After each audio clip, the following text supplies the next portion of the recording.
हम लोग कुछ इंपॉर्टेंट पॉइंट्स बात करेंगे। उसके बाद क्या करेंगे, एटमॉस्फेरिक रिफ्लेक्शन के बारे में पढ़ेंगे और एटमॉस्फेरिक रिफ्लेक्शन से कुछ फेनोमेना हमारे आसपास दिखते हैं उसको हम लोग अध्ययन करेंगे, स्टडी करेंगे। जैसे कि हम लोग बोलते हैं ट्विंकलिंग ऑफ स्टार होता है, स्टार ट्विंकल करता है, red appearance of sun during sunset and sunrise, सूर्य जो होता है लाल रंग का दिखता है, सूर्यास्त के समय सूर्योदय के समय दोनों समय ऐसा क्यों होता है, और सूर्य जो होता है सूर्यास्त और सूर्योदय के समय ओवल शेप का थोड़ा दिखता है, थोड़ा सा अंडाकार शेप का दिखता है, ऐसा क्यों होता है ये भी जानेंगे आज हम लोग। और क्या जानेंगे कि स्काई का कलर जो होता है ब्लू क्यों दिखता है ये जानेंगे। सूर्य होता है दोपहर के समय में हम लोगों को पूरा व्हाइट दिखता है, ऐसा क्यों होता है ये भी जानेंगे हम लोग। उसके बाद क्या जानेंगे हम लोग, आज हम पढ़ेंगे स्काई का कलर जो होता है स्पेस में ब्लैक दिखता है, ऐसा क्यों होता है ये सभी जानेंगे। तो चलिए आज का टॉपिक का स्टार्ट करते हैं। इंपॉर्टेंट पॉइंट से इंपॉर्टेंट हम लोग। हेलो फ्रेंड्स, कैसे हैं आप लोग। उम्मीद करता हूँ अच्छे होंगे और पढ़ाई भी अच्छे से चल रही होगी। हम लोग ह्यूमन आई और द कलरफुल वर्ल्ड पढ़ रहे थे, जिसमें हमने कल एक लेक्चर अपलोड किया था जिसमें हम लोग प्रिज्म तक पढ़ाए थे और scattering of light, dispersion of light, ये सभी पर चर्चा किए थे। आज हम लोग कुछ इंपॉर्टेंट पॉइंट से शुरुआत करेंगे। उसके बाद क्या करेंगे, एटमॉस्फेरिक रिफ्रैक्शन के बारे में पढ़ेंगे और एटमॉस्फेरिक रिफ्रैक्शन से कुछ फिनोमेना हमारे आसपास दिखती है उसको हम लोग अध्ययन करेंगे या स्टडी करेंगे। जैसे कि हम लोग बोले थे ट्विंकलिंग ऑफ स्टार होता है, स्टार का ट्विंकल करता है, red appearance of sun during sunset and sunrise, सूर्य जो होता है लाल रंग का दिखता है, सूर्यास्त के समय सूर्योदय के समय दोनों समय में ऐसा क्यों होता है, और सूर्य जो होता है सूर्यास्त और सूर्योदय के समय में ओवल शेप का थोड़ा सा दिखता है, थोड़ा सा अंडाकार शेप का दिखता है, ऐसा क्यों होता है ये भी जानेंगे आज हम लोग। और क्या जानेंगे कि स्काई का कलर जो होता है ब्लू क्यों दिखता है ये जानेंगे। सूर्य जो होता है दोपहर के समय में हम लोगों को पूरा वाइट दिखता है, ऐसा क्यों होता है ये भी जानेंगे हम लोग। उसके बाद और क्या जानेंगे हम लोग, आज हम लोग पढ़ेंगे कि स्काई का कलर जो होता है स्पेस में ब्लैक दिखता है, ऐसा क्यों होता है ये सब भी जानेंगे। तो चलिए आज का टॉपिक का स्टार्ट करते हैं इंपॉर्टेंट पॉइंट से। इंपॉर्टेंट पॉइंट्स क्या है पहले वो जानते हैं।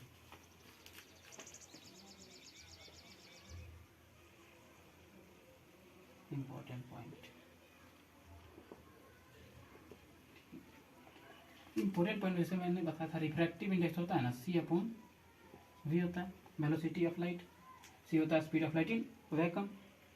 इसको रेड लाइट के लिए निकालेंगे, मतलब ऐसा लाइट जिसका रेड वेवलेंथ, मतलब लाइट मतलब वेवलेंथ, कलर रेड कलर मतलब वेवलेंथ, तो रेड कलर के लिए निकालेंगे। तो ये कैसे निकालेंगे, तो C बराबर क्या होता है 3 × 10⁸ मीटर पर सेकेंड होता है रेड लाइट के लिए, रेड लाइट के लिए। ठीक है, तो सबसे पहले हम लोग विबग्योर जो पढ़ते हैं,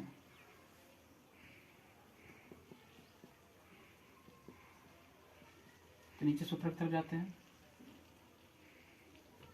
वेवलेंथ घटते जाता है, सबसे ज़्यादा इसका वेवलेंथ होगा मोर लेस, ऐसे होता है।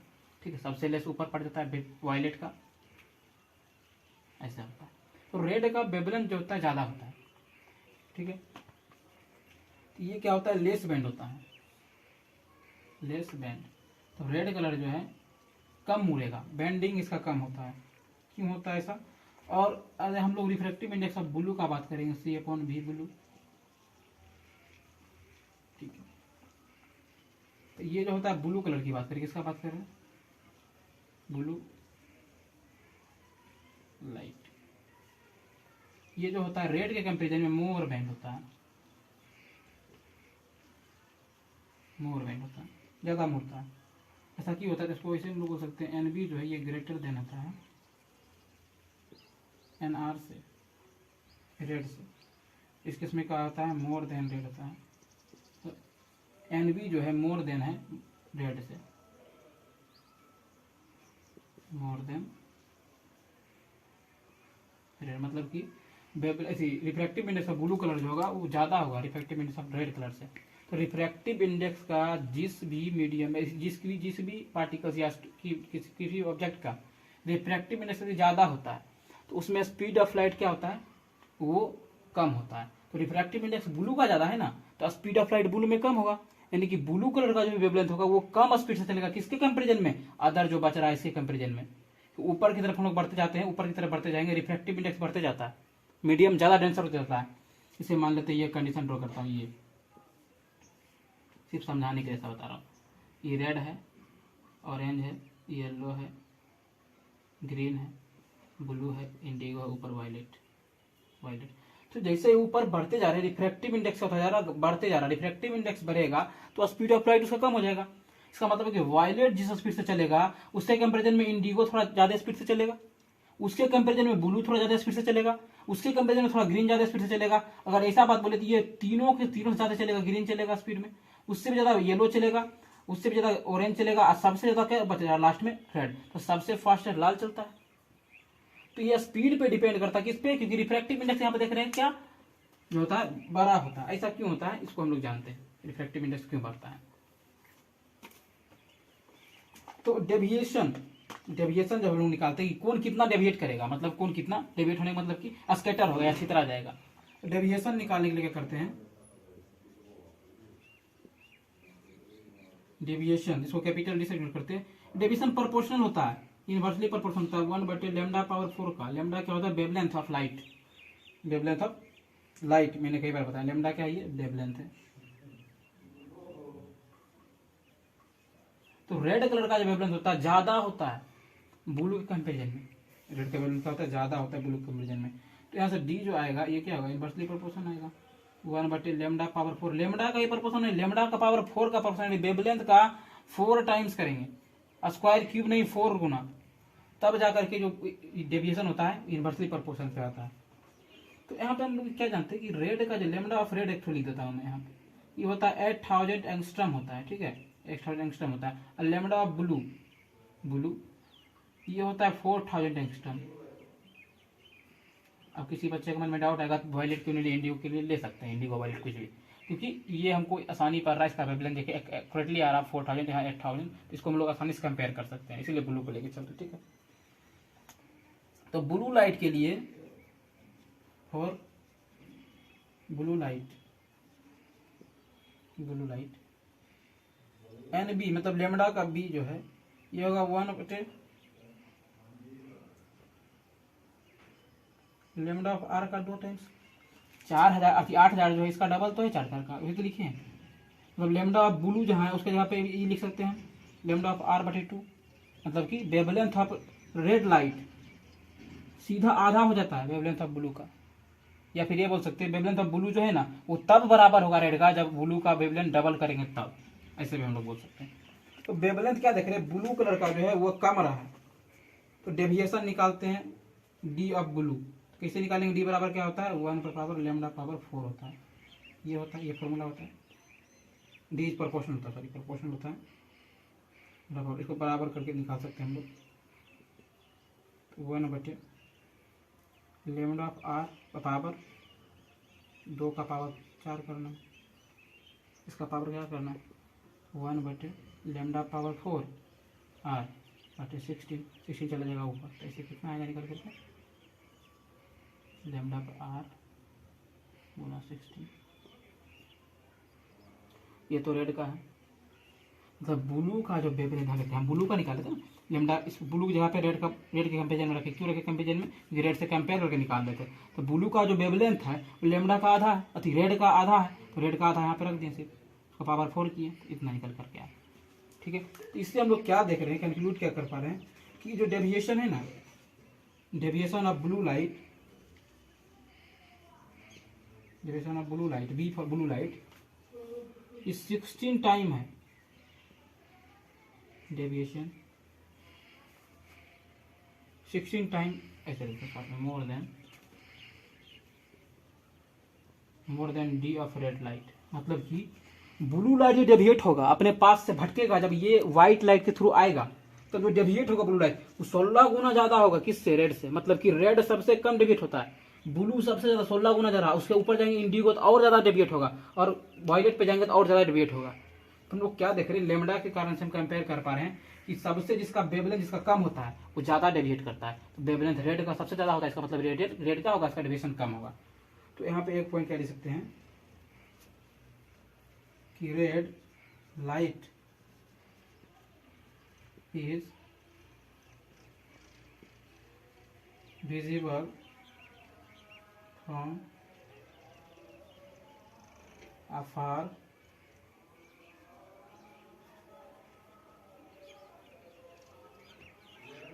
फार डिस्टेंस, ठीक है। इसलिए इस पेड़ को हम बहुत दूरी से देख सकते हैं, बिकॉज डी मतलब डेविएशन, एंगल ऑफ डेविएशन या deviation is less, deviation is less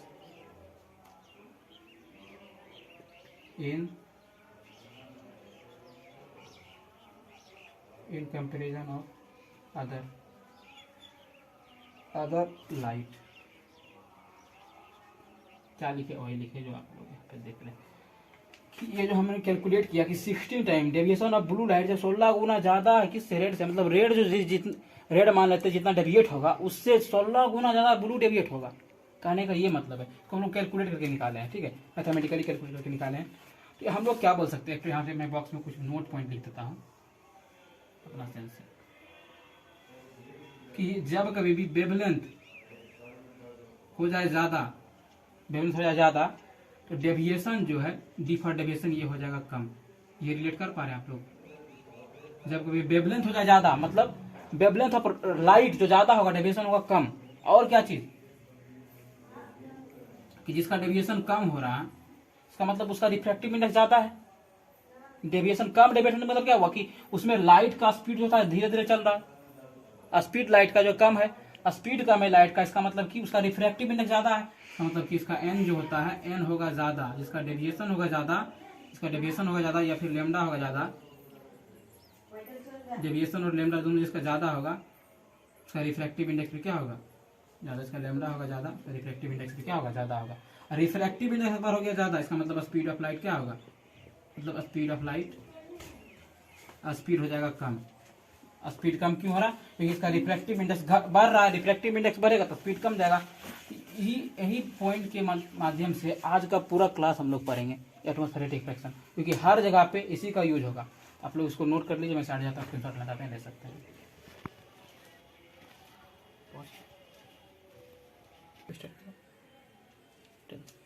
उम्मीद कर रहे हैं कि लिख लिए होंगे। आगे बढ़ते इसी में, क्योंकि ये बात करना जरूरी था। ये आप लोग जान लें कि वेवलेंथ जो होता है ना, रेड का सबसे ज्यादा होता है और ब्लू का कम होता है। इससे एक रिजल्ट क्या होता है कि जिसका वेवलेंथ ज्यादा है ना, जिसका वेवलेंथ ज्यादा है वही दूर तक जाता है, वही लंबा डिस्टेंस ट्रेवल करने की क्षमता रखता है।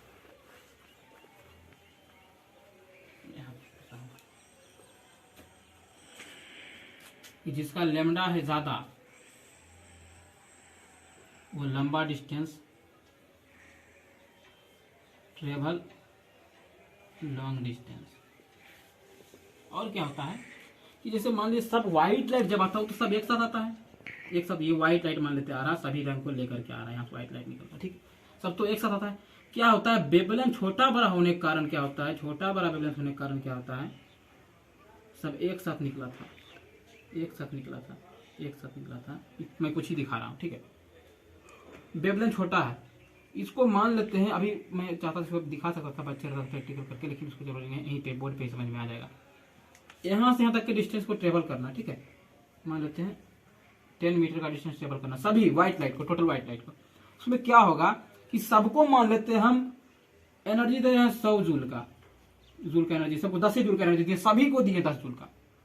उसमें क्या हुआ कि जिसका पैर मतलब जिसका वेवलेंथ बड़ा है, भाई कोई बच्चा है तो छोटा है, छोटा बच्चा एक ठो बड़ा व्यक्ति है, वो यहां से यहां तक जाएगा, वो 5 कदम में चला जाएगा, लेकिन ये बच्चा वही उतने दूर डिस्टेंस ट्रेवल करने के लिए कम से कम 8 या 9 कदम लगेगा चलने के लिए। सेम बात है, क्योंकि इसका पैर का जो लेंथ है वो छोटा है, ज्यादा बड़ा पैर नहीं फैला सकता है।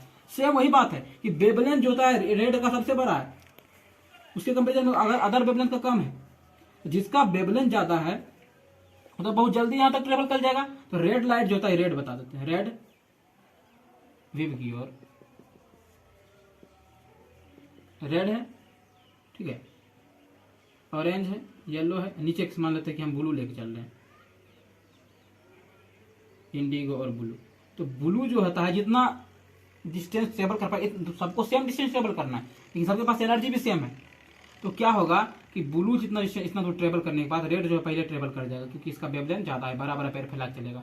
ये थोड़ा कम, इसको 2-3 पैर फैलाना पड़ेगा, इसको और कम फैलाना पड़ेगा, इसको और ज्यादा चलना पड़ेगा, ब्लू को सबसे ज्यादा चलना पड़ेगा। क्यों? और जो ज्यादा चलेगा उसका एनर्जी भी ज्यादा खत्म होगा, यानी वर्क डन ज्यादा होगा तो एनर्जी भी ज्यादा खत्म होगा। एनर्जी ज्यादा खत्म होता है उससे क्या होता है, इसे मैं बताना क्या चाह रहा हूँ, आप लोग समझ जाइएगा। मैं बताने का ये कोशिश करने चाह रहा हूँ कि जब कभी भी दूर से देखते हैं तो रेड कलर पहले क्यों दिखता है, क्योंकि उसका वेवलेंथ ज्यादा होता है। वेवलेंथ ज्यादा होने के कारण क्या होता है, वो जल्दी से डिस्टेंस ट्रेवल करता है। जैसे यहाँ पे मैं बताऊँ कंडीशन 10 मीटर का डिस्टेंस ट्रेवल करना था, इसको रेड को कम चलना पड़ा, इसका एनर्जी तो बचा रह गया। मान लो रेड का एनर्जी खत्म हुआ, जो 5 जूल हुआ खत्म, सिर्फ और सिर्फ 5 जूल खत्म हुआ, तो 5 जूल तो इसका बचा रह गया, लेफ्ट रह गया 5 जूल, ठीक है। इसको मान लेते क्या होता है, इसका 8 जूल खत्म हो गया, ये 6 जूल से खत्म हुआ, तो तो 4 जूल इसका बचा रह गया, इसका मान लेते 3 जूल बचा रह गया, तो 2 जूल बचा रह गया, इसका 1 जूल बचा रह गया। सबसे कम एनर्जी किसका बचा है? ब्लू का। तो ब्लू का एनर्जी कम बचा, इसलिए कम ग्लो करता है, ये ब्लू कलर कम ग्लो करता है। इंडिगो और कम करेगा, इसलिए इंडिगो जल्दी नहीं दिखता है। एनर्जी सबसे ज्यादा बचा है रेड का, तो रेड का एनर्जी ज्यादा बचता है, इसलिए रेड क्या करता है? ज्यादा ग्लो करता है। ये उदाहरण एक मैं समझाने की कोशिश कर रहा हूँ। इसीलिए क्या होता है, रेड कलर जो दूर से भी ज्यादा दिखता है, रेड कलर क्या होता है? दूर से भी ज्यादा दिखता है। ये आप लोग, हम उम्मीद करते हैं कि समझ गए होंगे। आगे एक बात और बताता हूँ, एक याद करने का ट्रिक समझ लिए कि जिसका लेमड़ा होगा बड़ा वही घोड़ा पे चढ़ेगा और दूर तक जाएगा। कहने का मतलब जिसका वेवलेंथ होगा सबसे बड़ा वही जो होता है कई लंबे डिस्टेंस ट्रेवल करेगा। जिसका वेवलेंथ सबसे बड़ा होगा वो लंबा डिस्टेंस ट्रेवल करेगा। मान लेते हैं रेड का वेवलेंथ है, रेड का ये वेवलेंथ जो है ब्लू का है। जिसका वेवलेंथ ज्यादा वो लंबा डिस्टेंस ट्रेवल करेगा, दूर तक जाएगा और ज्यादा ग्लो भी करेगा, क्योंकि एनर्जी भी उसका बचा रहेगा। जबकि सब तो आ रहा है एक साथ, छितराता कहाँ है? वो फर्क कहाँ पड़ता है? एक साथ आने के बाद डिस्टेंस जो ट्रेवल करने पड़ता है, एक सेम डिस्टेंस है, इन सबके पास सेम एनर्जी है। तो क्या होता है, जिसका वेवलेंथ ज्यादा होता है जल्दी चला जाता है। यहाँ से किसी बच्चा को जाना है, एक मान लेते हैं 10 मीटर का 100 मीटर का डिस्टेंस है, किसी बच्चा को जाना है उसको 10 कदम लगा चलने में, किसी बड़े आदमी जाना है 4 कदम में चला गया। सबके पास एनर्जी मान लेते सेम है, एनर्जी सेम है तो क्या होगा, बड़ा आदमी हो जाके अपना पूरा एनर्जी में बरकरार रहेगा, खड़ा रहेगा, लेकिन बच्चा जाएगा तो थोड़ा सा वो डल हो जाएगा। यही कारण क्या होता है, रेड कलर ज्यादा दूर से भी आसानी से दिख जाता है। ठीक है, तो इसके बेसिस पे हम लोग आज बात करेंगे एटमॉस्फेरिक रिफ्लेक्शन। ये बात आप लोग लिख सकते हैं। इसका वेवलेंथ ज्यादा होगा वो लॉन्ग डिस्टेंस ट्रेवल करेगा। ठीक, मैं उम्मीद करता हूँ लिख लेंगे। आगे बढ़ते हैं। एटमॉस्फेरिक रिफ्रैक्शन ये क्या होता है, इसकी बात करेंगे। सबसे पहले atmospheric refraction, atmospheric refraction, atmospheric refraction की बात करेंगे अभी। तो रिफ्रैक्शन ये, लेकिन फर्क इतना है कि रिफ्रैक्शन जहां लेंस और अगर मीडियम से निकलने से होता है वहां पे एटमॉस्फेयर के द्वारा होगा रिफ्रैक्शन। इसी को क्या बोलेंगे, रिफ्रैक्शन बोलेंगे। तो रिफ्रैक्शन ऑफ लाइट या फिर bending of light cause by atmosphere या फिर एटमॉस्फेरिक पार्टिकल्स, तो क्या बोलेंगे, एटमॉस्फेरिक रिफ्रैक्शन हम लोग बोलेंगे। उसी को मैं लिखने जा रहा हूं और कोई बात नहीं है, ज्यादा बड़ा कंसेप्ट नहीं है। यही बात है कि जो होता है the refraction of light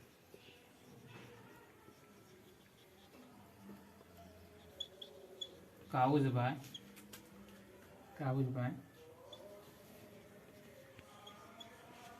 the earth atmosphere, caused by the earth atmosphere having air layers। इस बात को अगले साइड पर एक्सप्लेन करूंगा या फिर यही पे एक्सप्लेन करूंगा। लेयर्स ऑफ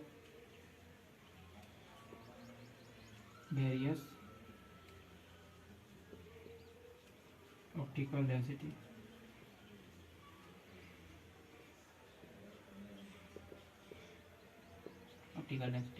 मतलब कि द रिफ्रैक्शन ऑफ लाइट का अर्थ, इसे क्या बोलते हैं, रिफ्रैक्शन बोलते हैं।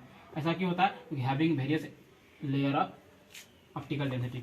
हर एक लेयर का अर्थ का जो होता है लेयर के ऊपर एटमॉस्फेयर का अलग अलग लेयर होता है, वो मैं अभी बताऊंगा। उससे पहले एक और पॉइंट बताता हूँ कि the same atmosphere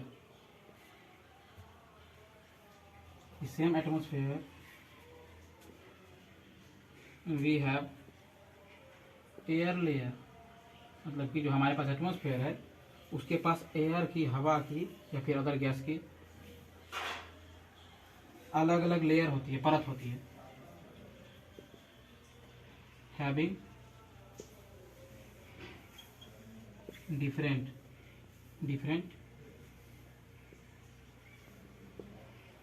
optical density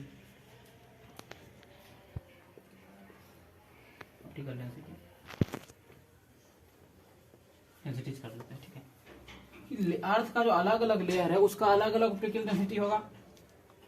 ठीक है, और अर्थ का एटमॉस्फेयर का जो अलग अलग लेयर भी होता है उसको मैं यहाँ पे यहीं पे बता देता हूँ। उससे क्या फर्क पड़ता है वो यदि जान जाएंगे तो जितना भी कुछ बताऊंगा वो सब का सब सेम रहेगा, सबका सब में कंडीशन में सेम आएगा। एक बार हम लोग देखते हैं अर्थ का लेयर। अर्थ का लेयर क्या है, इसलिए ये अर्थ का सरफेस है, इधर मतलब ये अर्थ का सरफेस है, अर्थ का सरफेस। इससे ऊपर बढ़े इसका एटमॉस्फेयर आने लगा, ये मान लो कुछ डिस्टेंस तक यहाँ तक पहुँचे, यहाँ पहुँचे, यहाँ पहुँचे, यहाँ पहुँचे, यहाँ पहुँचे, ये पूरा मान लेते हैं एटमॉस्फेयर है। Atmosphere, layer of atmosphere, layer of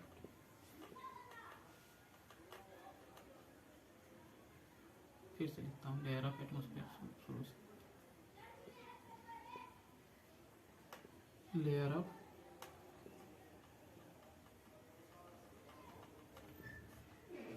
atmosphere, ये लेयर ऑफ एटमॉस्फेयर है। अर्थ से सरफेस से 0 किलोमीटर से इसको चल के चल रहे हैं। 0 से जब 10 किलोमीटर के बीच का ये रेंज है, कितना है, 0 से 10 किलोमीटर। पहला जो लेयर पड़ता है उसको बोलते हैं हम लोग स्ट्रेटोस्फेयर, ट्रोपोस्फेयर,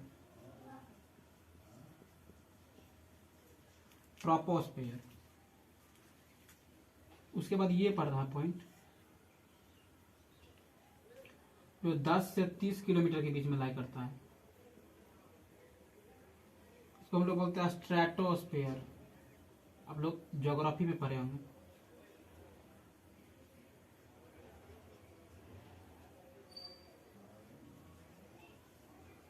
स्ट्रेटोस्फेयर, स्ट्रेटोस्फेयर में लिखा हूं, नहीं दिख रहा होगा, मैं बता भी देता हूँ। इससे ऊपर बढ़ते हैं तो मीजोस्फेयर, कितना है ये, 30 किलोमीटर से 30 से लाई करता है 50 किलोमीटर के बीच में। इससे और आगे बढ़ते हैं 50 से, थोड़ा लंबा डिस्टेंस जाता है, 50 से 400 किलोमीटर के बीच में। यहाँ तक जो वर्चस्व चलता है वो चलता है थर्मोस्फेयर का। उससे ऊपर जाते हैं, मतलब 4000 से ऊपर, 400 से ऊपर चला जाएगा, 400 किलोमीटर से ऊपर, ग्रेटर देन 400 किलोमीटर, तब जो मिलेगा एक्सोस्फेयर मिलेगा।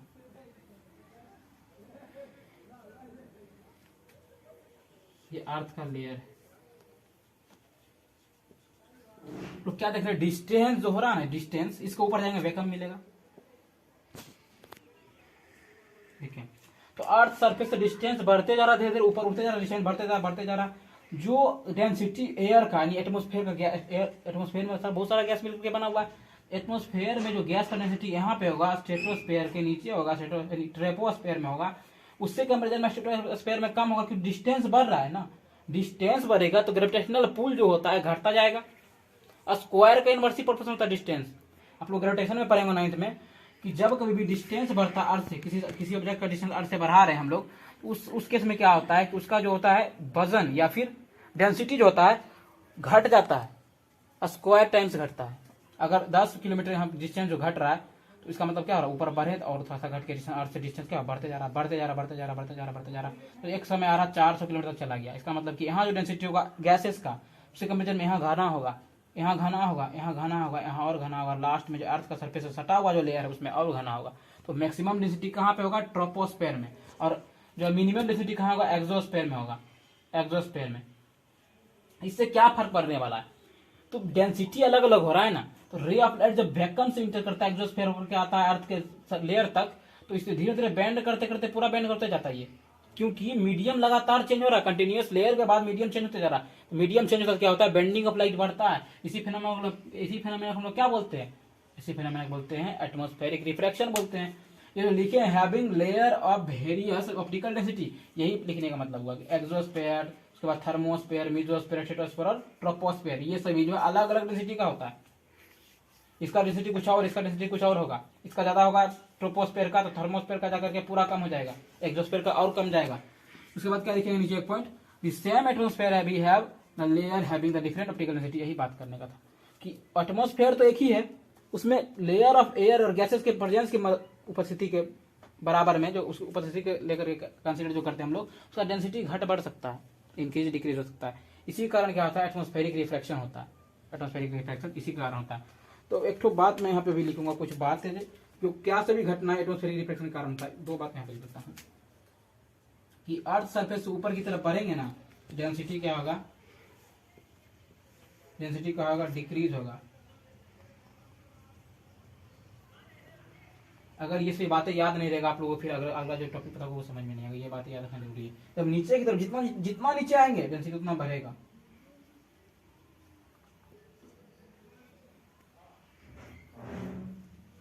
इंक्रीज, शॉर्ट में लिखे इंक्रीज, ठीक है। किसका डेंसिटी? तो गैस जो प्रेजेंस है एटमॉस्फेयर में उसका डेंसिटी, क्योंकि अर्थ के करीब जो जितना क्लोज है उसको अर्थ उतना कस के होल्ड करके पकड़ के रखता है। इसी कारण से डेंसिटी क्या होता है, नीचे ज्यादा रहता है। ऊपर बढ़ते हैं डेंसिटी कम पे जाता है, ठीक है। तो हम लोग अभी जो है कुछ फेनोमेना देखेंगे, घटना जो एटमॉस्फेरिक रिफ्लेक्शन के कारण होता है। Phenomena cause bye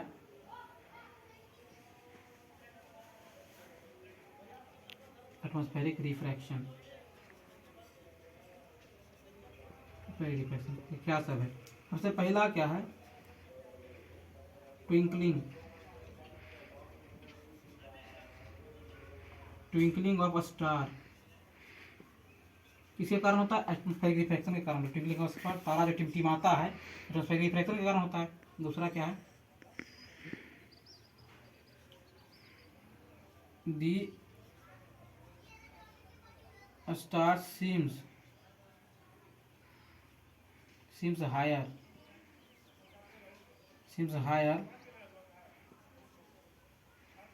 higher than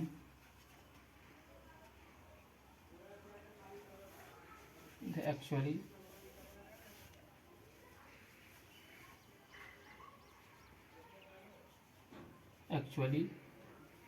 are।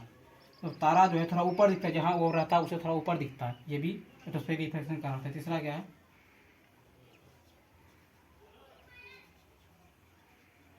Advance sunrise and delay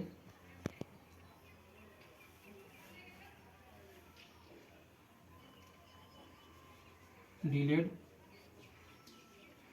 sunset. सूर्य उदय पहले हो जाता है, सूर्य अस्त पहले थोड़ा देर से होता है। ये भी एटमॉस्फेरिक रिफ्लेक्शन का कारण होता है। कितना मिनट का? इसमें 2 मिनट का फर्क रहता है। सूर्य उदय में 2 मिनट का फर्क, इसमें भी 2 मिनट का। सूर्यास्त में 2 मिनट पहले, 2 मिनट लेट से होता है सूर्यास्त, 2 मिनट। टोटल दोनों मिला करके 4 मिनट का डिले होता है। 4 मिनट अर्लियर हो जाता है, मतलब 4 मिनट हम लोगों को ज़्यादा समय मिल जाता है। 4 मिनट मोर टाइम मिलता है दोनों मिला करके। सूर्योदय क्या हो गया, 2 मिनट पहले हो गया। दिन का स्टार्ट होने से 2 मिनट पहले दिखता है हम लोगों को, लेकिन होता नहीं है। दिन सिर्फ दिखता है 2 मिनट पहले दिखता है। और सूर्यास्त जो होता है 2 मिनट लेट तक दिखता है। सूर्यास्त लगता है पहले हो जाता है, लेकिन 2 मिनट लेट तक दिखता है सूर्य। ऐसा क्या होता है, एटमॉस्फेरिक कारण होता है। तो इसलिए क्या होता है, 4 मिनट का फर्क होता है दोनों के बीच में। 4 मिनट का फर्क, ऐसा नहीं कि 2 मिनट। ये होता है 2 मिनट बिफोर, ये क्या 2 मिनट आफ्टर। जबकि पहले हो जाता है लेकिन दिखता है 2 मिनट आफ्टर। दोनों मिला करके 4 मिनट का फर्क होता है सूर्यास्त सूर्योदय में। और क्या है, ये 3 फेनोमेना जो है एटमॉस्फेरिक रिफ्रैक्शन के कारण होता है। ये आप लोग इसको नोट कर लीजिए। मैं साइड जाता हूँ, अगले स्लाइड में आगे बात करूँगा। मैं उम्मीद करता हूँ लिख चुके होंगे आप लोग। आगे बढ़ते हैं। ट्विंकलिंग ऑफ स्टार की पहले बात कर लेते हैं, उसके बाद हम लोग और कुछ फेनोमेना है जो स्कैटरिंग ऑफ लाइट के कारण होता है उसकी बात करेंगे। पहले हम लोग अभी बात करें एटमॉस्फेरिक रिफ्रैक्शन के कारण। रिफ्रैक्शन के कारण का जो फेनोमेना उसको देख लेते हैं। ये चैप्टर थ्योरेटिकल है, इसमें लिखना ज़्यादा पड़ेगा, समझने का इसमें बहुत कम है। तो समझाने का मैं हर एक पॉइंट को समझाऊंगा। पहला फेनोमेना क्या है, twinkling of star. Twinkling of star, तारा का ही टिमटिमाता है। इसको पहले समझा देते हैं, उसके बाद हम लोग आगे लिखेंगे इसको। तो असल होता क्या है कि स्टार जो होता है ना, उसके पास अपना लाइट होता है। उसके कारण से क्या होता है, तो ये किसी से लाइट लेता नहीं। तो इसके पास अपना लाइट होने के कारण क्या होता है, जब इसका लाइट वाइट लाइट के थ्रू एटमॉस्फेयर में इंटर करता है, इंटर करने से क्या होता है, एटमॉस्फेयर में निकलता है। रिफ्रैक्टिव इंडेक्स तो हर जगह डेंसिटी अलग अलग है। तो पहली बात तो इसका डेंसिटी जो हमेशा बार बार चेंज होते रहता है। दूसरी बात क्या है, स्टार जो अपना जहाँ पोजीशन पे रहता है वहाँ पे दिखता नहीं है एक्चुअल में, जहाँ वहाँ से कहीं और दिखता है। क्योंकि ये भी होता है रिफ्लेक्शन ऑफ लाइट के कारण, एटमॉस्फेरिक रिफ्लेक्शन के कारण होता है। क्योंकि बेंडिंग ऑफ लाइट होता है, वो मैं अगले केस में बताऊंगा। उसके कारण से क्या होता है कि रे ऑफ लाइट जो आता है पोजीशन 1 से, एक्चुअल पोजीशन से, और रियली में कहीं और स्टार दिखता है हम लोगों को। तो पहले तो इसमें डिफरेंस है। दूसरा बात क्या, ऑप्टिकल डेंसिटी ऑफ एटमॉस्फेयर, ये हर जगह अलग अलग है। इसके बाद क्या है, हमारा एटमॉस्फेयर जो है अराउंड हमारे अर्थ के चारों ओर घूमते रहता है। तो अर्थ का एटमॉस्फेयर घूमता है, उसके पार्टिकल भी उसका घूमता है, उससे क्या होता है, इसका रे ऑफ लाइट जो इंटर आता है स्टार से होकर के आता है, उससे क्या होता है, कभी एक पॉइंट में कभी यहाँ दिखा, कभी एक पोजीशन के लिए यहाँ दिखा स्टार, दूसरे पोजीशन पे लगता है यहाँ पे, पहले ये तो पोजीशन में डिफरेंस है। उसके बाद क्या चीज़, ये लाइट रे ऑफ लाइट यहाँ से बैंड हुआ दिखा, तो यहाँ पे जाकर दिखा, फिर क्या हुआ, कुछ देर बाद जब एटमॉस्फेयर जब मूव किया तो यहाँ पे चला गया। इसके बीच में क्या होता है, गैप थोड़ा सा होता है, इसी कारण से क्या होता है, ये ट्विंकल लगता है आपको चमक रहा है, लेकिन वास्तव में चमकता नहीं है स्टार, लेकिन वास्तव में ऐसा नहीं चमकता है, ये एटमॉस्फेरिक रिफ्लेक्शन के कारण ऐसा होता है। ठीक है, इसको हम लोग लिखते हैं, उसके बाद फिर से एक बार मैं बता दूंगा। ठीक है, तो स्टार जो होता है ना, पॉइंट वाइज लिखेंगे, stars emits their own light called star. Star के पास अपनी कलर अपना लाइट होता है, इसको स्टार लाइट बोलते हैं। Due to this light the star shine. Star क्या होता है, साइन, बहुत इंपॉर्टेंट क्वेश्चन है, प्लस क्वेश्चन ही है, वह स्टार ट्विंकल ऐसा भी आ सकता है, ये 5 मार्क में आता है। Due to this star shine in the night sky. उसके बाद क्या होता है,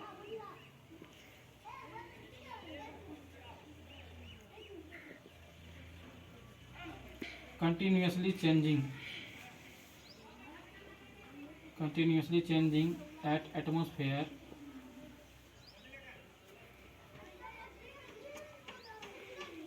negative atmosphere refract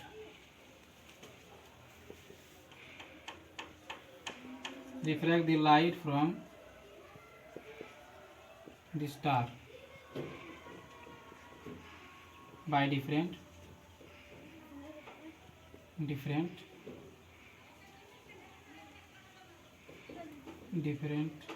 amounts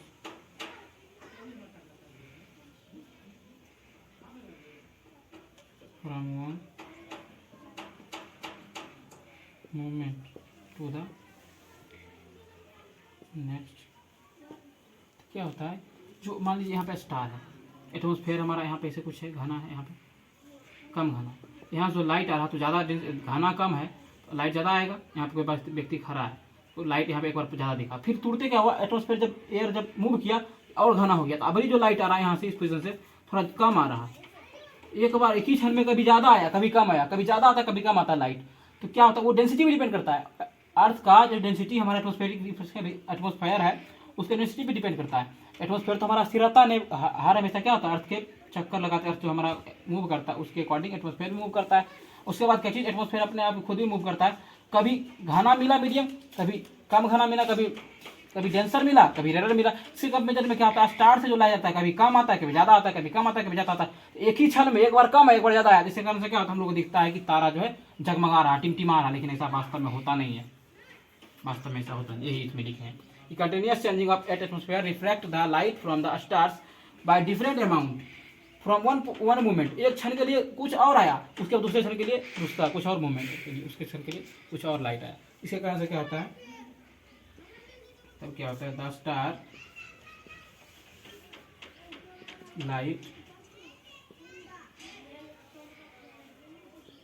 star light reaching our eyes increases and decreases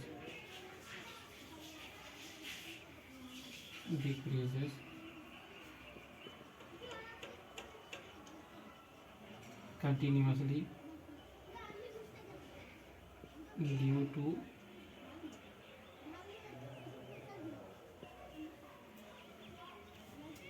atmosphere हाँ लिखे हैं, एटमॉस्फेयर ड्यू टू एटमॉस्फेरिक पूरा लिख देते हैं यहाँ से, atmospheric refraction and the star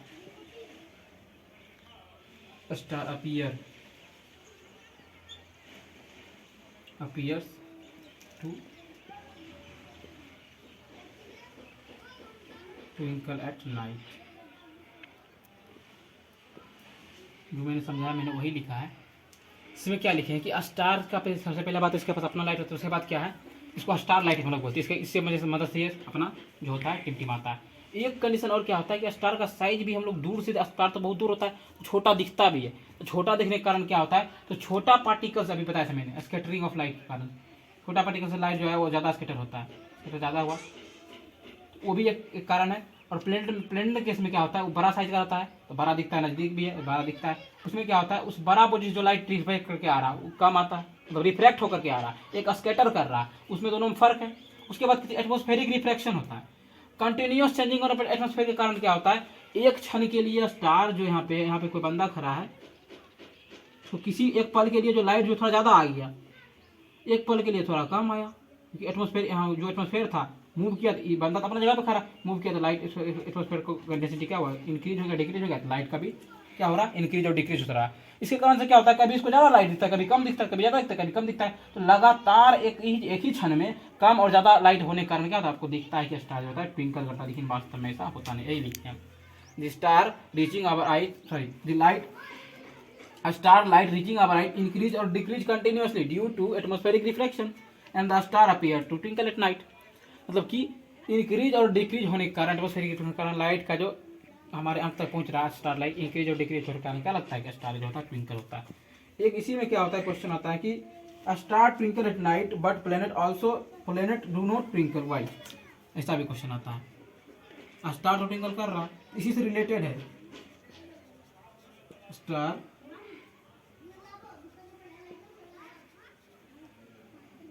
twinkle at night but planet do not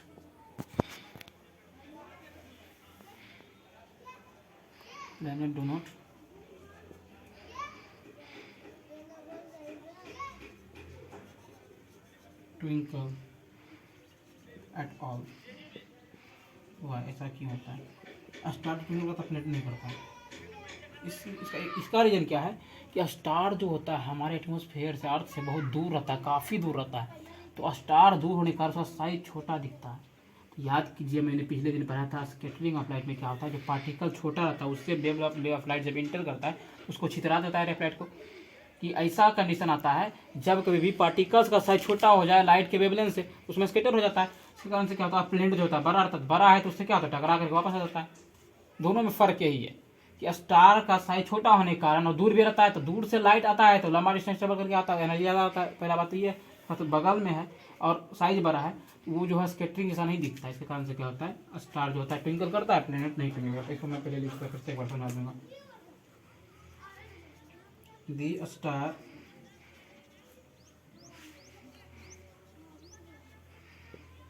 the stars appear very small to us। हम लोग को तारा क्या होता है, बहुत छोटा दिखता है, because they are very far up। ये तो हम लोग से क्या है, दूर है बहुत ज़्यादा, इसी कारण से होता है। So stars can be consider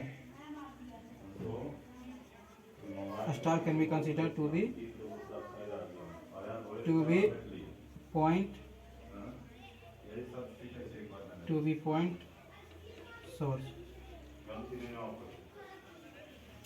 sources of light।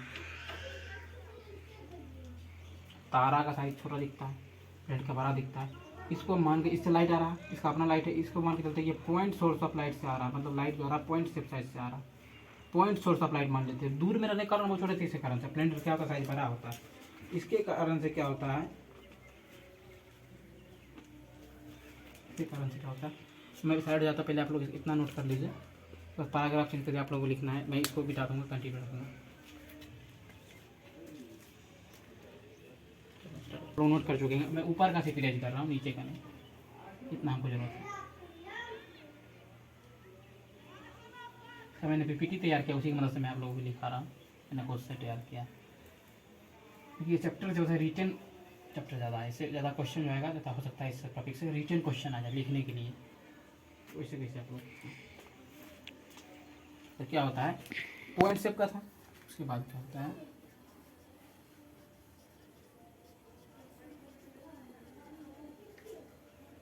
the continuous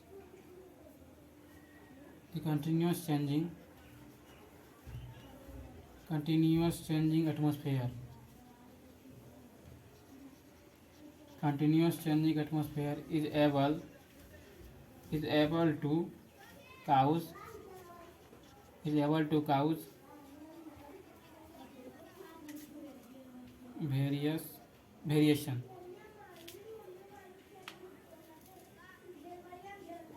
variation in the light coming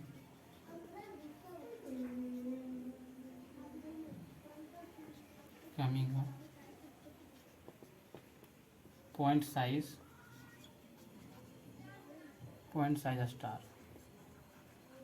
stars due to refraction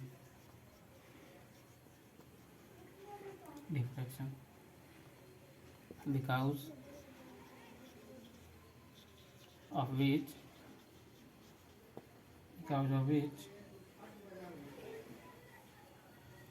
a star appears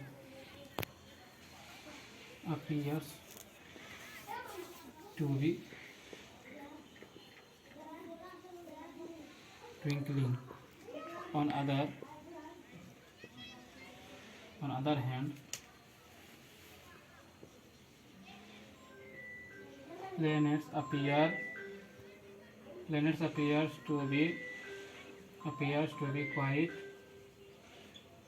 appears to be quite. मैंने इस पॉइंट को पहले लिख दिया है क्योंकि वीडियो का ड्यूरेशन लंबा हो रहा था, फिर मैं इसको एक्सप्लेन करता। आप लोग नोट कर लीजिए, पहले वीडियो कैमरा को पॉज करता, आप लोग स्क्रीनशॉट ले सकते हैं। चलिए मैं एक्सप्लेन करता हूँ। मैंने क्या लिखा है कि star appears very very small to us. Star हम लोग को बहुत छोटा दिखता है, because they are very very far off. हम लोग से ये बहुत दूर है स्टार, इसलिए हम लोग क्या दिखता है, छोटा दिखता है। So the star can be considered as a point source of light. Star को माना जाता है कि पॉइंट सोर्स ऑफ लाइट है, मतलब कि एक पॉइंट शेप है, वहां से रे ऑफ लाइट निकल रहा। स्टार को कैसा कंसिडर करके चलते हैं, ठीक है। The continuous changing atmosphere is able to cause the variation in the light coming from the point shape of the stars. अभी मैंने बताया था पिछले क्वेश्चन में कि एटमॉस्फेयर का कंटिन्यूअस चेंज होता है। इसके कारण से क्या होता है, अलग अलग लेयर के कारण डेंसिटी अलग अलग होता है एटमॉस्फेयर का। ये मैं स्लाइड में ड्रॉ किया था, अलग अलग लेयर के कारण क्या होता है, अलग अलग डेंसिटी होता है। अलग अलग डेंसिटी है बंदा, तो जो व्यक्ति देख रहा है स्टार को, या वो तो अर्थ के सरफेस पे खड़ा है, निचली लेयर पे खड़ा है, तो डेंसिटी चेंज होने के कारण क्या होता है, रिफ्रैक्टिव इंडेक्स हर एक डेंसिटी का अलग अलग होता है। इसके कारण क्या होता है, स्पीड ऑफ लाइट भी चेंज होता है। स्पीड ऑफ लाइट चेंज होने के कारण क्या होता है, ये हम लोग को लाइट जो आता है ये हमेशा क्या होता है, चेंजिंग दिखता है इसका। इसके बाद क्या लिखा, because of which the stars appear to be twinkle. इसके कारण से क्या स्टार ट्विंकल दिखता है। On other hand the planet appears to be quite big and nearer to the earth. Planet जो क्या होता है, बहुत नजदीक है और बड़ा भी दिखता है अर्थ से। बड़ा दिखने के कारण क्या होता है, उससे जो लाइट जो आता है वो पॉइंट सोर्स का नहीं माना जाता है, उससे लाइट आता है। पहले बार तो प्लेनेट के पास अपना लाइट है, उस सन के कारण ही करता है। उसके बाद क्या है, the continuous changing in the atmosphere unable to cause the variation of light coming from the big shape due to an atmospheric. Atmospheric का लगातार परिवर्तन होने के कारण जो बड़े शेप का प्लेनेट होता है, उसके कारण से जो रे ऑफ लाइट आता है वो हम लोगों को एटमॉस्फेरिक का परिवर्तन में कोई इसका इफेक्ट नहीं पड़ पाता। इसके कारण से क्या होता है, because of which the planet does not twinkle. इसके कारण से क्या होता है, तारा प्लेनेट जो होता है ट्विंकल करते हुए नहीं दिखता। तो पहली बात तो एटमॉस्फेयर से बहुत ही नजदीक है। ऑलमोस्ट प्लेनेट जो होता है हमारा एटमॉस्फेयर के अंदर होता है, बल्कि स्टार जो है वो वैक्यूम में होता है। ये केस था पहला, तो इसको मैं साइड जाता आप लोग नोट कर सकते हैं, इसके घर ले सकते हैं। चलो स्टार्ट। मैं उम्मीद करता हूँ लिख चुके हैं, आगे बढ़ रहे हैं हम लोग दूसरा क्वेश्चन की तरफ। ये क्वेश्चन 5 मार्क का आता है एग्जाम में, जो मैं भी दोनों कराया 5 मार्क का या 5 मार्क का कम से कम आएगा। प्लेनेट डू नॉट ट्विंकल आप लोग इतना लिखना पड़ेगा आप लोगों को। मैं कलरफुल बल्ब में अभी तक कलरफुल बल्ब का बात कर रहे हैं हम लोग। अगला टॉपिक क्या था, the star seems appear higher than actual position. दूसरा टॉपिक क्या था,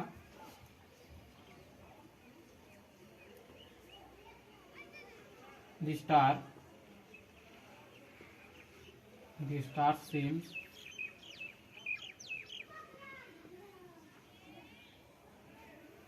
higher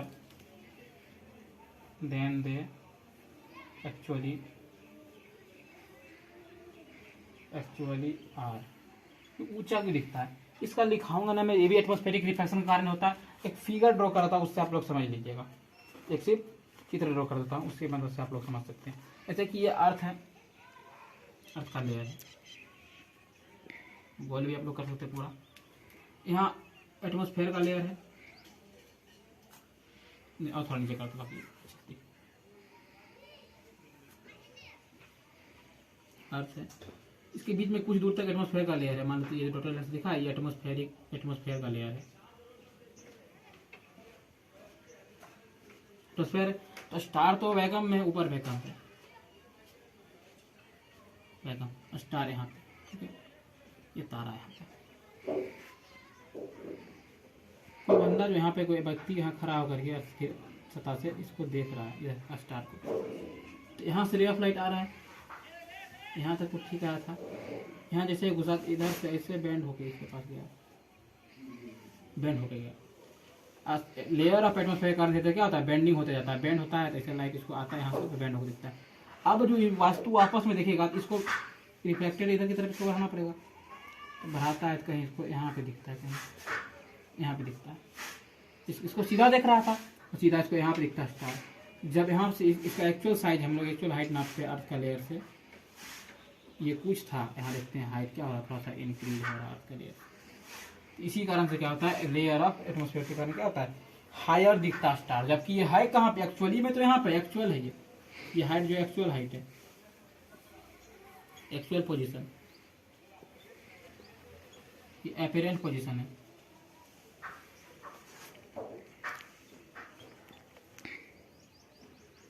अपीरेंट पोजीशन या फिर सिम्स है, इसको लिखते हैं सिम्स, ऐसा क्वेश्चन ऐसे लिखते हैं सिम्स हायर। एक्चुअली में तो यहाँ है, लेकिन वास्तव में दिख कहाँ रहा, ऊपर दिख रहा है, एटमॉस्फेरिक रिफ्लेक्शन के कारण दिख रहा है, ठीक है। ये था केस नंबर 2। ये भी क्यों होता है, ड्यू टू एटमॉस्फेरिक, यहाँ पे लिख लीजिए, ड्यू टू, पार्ट में लिख रहा है एटमॉस्फेरिक रिफ्लेक्शन,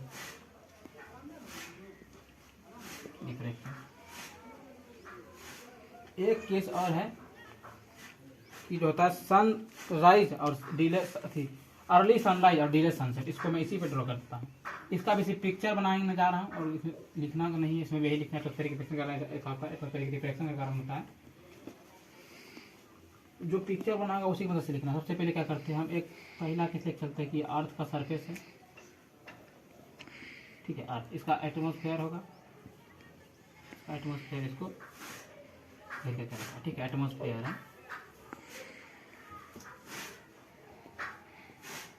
ये व्यक्ति यहाँ पे खड़ा है, एटमॉस्फेयर में नीचे लिख देता हूँ,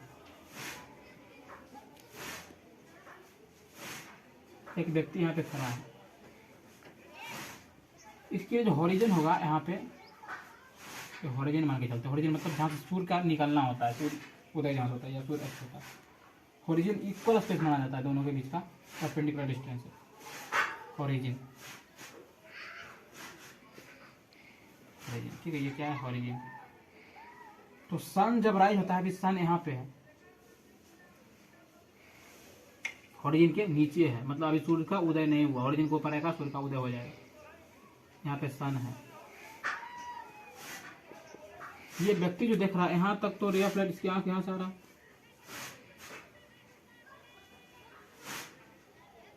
यहाँ से चेंजिंग है मीडियम,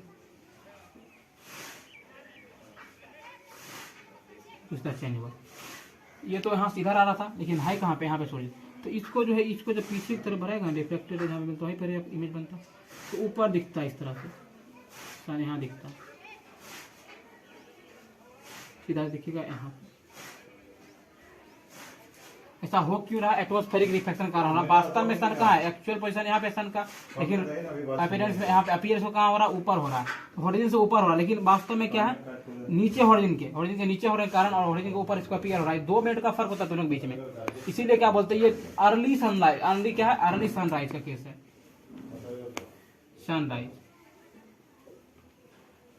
सनराइज का केस है।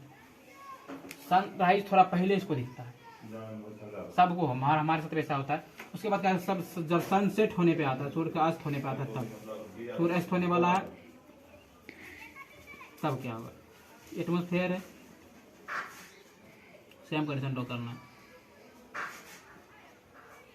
एटमॉस्फेयर। ठीक है, इस बार इधर लिख देते हैं। मानते व्यक्ति यहीं पे खड़ा है, फिर से ये हॉरिजन है, सूर्य अभी यहाँ पे अभी अस्त हुआ नहीं है, सन यहाँ देख रहा इस तरह से कुछ, यहाँ तक तो यहाँ सीधा जा रहा था। उसके बाद क्या हुआ? रिफ्लेक्टिव इंडेक्स बाहर निकला, ऊपर से चला गया, तिरछा जो हुआ इसको जब पीछे की तरफ बढ़ाता है, यहाँ पे कहीं दिखता है सूर्य, कहाँ दिख रहा है? यहाँ पे। वास्तव में कहाँ पे? हॉरिजन के ऊपर ही है। ये सनराइज था, ये सनसेट है, सनसेट। इसके बीच में कितना का 2 मिनट का डिस्टेंस है, इसके बीच में कितना का ये फर्क है? यहाँ पर भी 2 मिनट पहले। तो सूर्य उदय जो है 2 मिनट पहले दिख रहा है, और सूर्य अस्त 2 मिनट देर तक दिखते रहता है। उससे क्या होता है? दोनों में 4 मिनट का फर्क होता है। ठीक है, ऐसा क्यों होता है?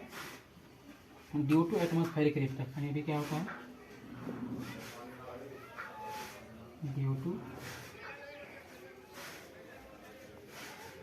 Atmospheric reflection. अर्ली सनराइज और डिले सनसेट का यही एग्जांपल है। अब इस फिगर को ड्रॉ करेंगे। इसमें लिखना कैसे है? मैंने लिखा है तो नहीं है, मैं लिखना है जो मैंने किया वही लिखना है कि sun appears below the horizon but due to change in atmospheric density if the person is able to appear the sun above the horizon but actually the sun is below the horizon. दोनों किसमें ही लिखना है। ठीक है, उसके बाद क्या लिखे? Due because of atmospheric reflection it's appears only the sunrise earlier 2 minutes and sunset delay 2 minutes। ठीक है, इस तरह आप लोगों को इसमें लिखना है। तो आज यहीं तक रखते हैं लेक्चर को। ठीक है, आज के लिए यहीं तक रखते हैं। अगला दिन हम लोग स्कैटरिंग ऑफ लाइट जो होता है उसके लिए कुछ फिनोमेना होता है नेचुरल फिनोमेना, जैसे अभी मैंने बताया तो नहीं है, ये स्काई का कलर ब्लू की दिखता है, ब्लैक की, वो स्कैटरिंग ऑफ लाइट का है। अभी मैंने बता रहा था एटमॉस्फेरिक रिफ्लेक्शन का ये था। आज के लिए यहीं तक रखते हैं। Thank you.